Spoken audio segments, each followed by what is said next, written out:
Guys, Mike from Custom Cruisers. You can see a beautiful bit of kit. These are hyperchargers for Suzuki M109 M1800R. Okay, this is the standard version, which if you've got shorter legs like me is perfect.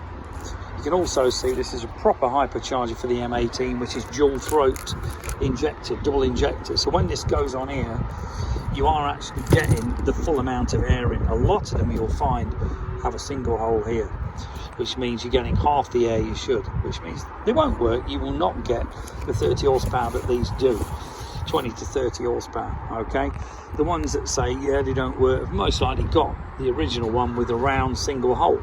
Okay, now this you can see, this is big. You are going to get that extra horsepower out of the bike. Let's face it, 15 horsepower cylinders bugger all on a bike that's this detuned.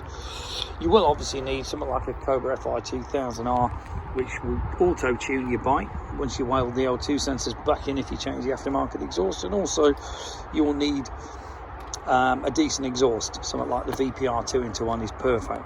If you're interested in any great parts for M18 or any other bikes at all, Harleys, Japanese, Triumph, give us a call, 01773835666, customcruisers.com, or the new site customcruisers.eu. Thank you.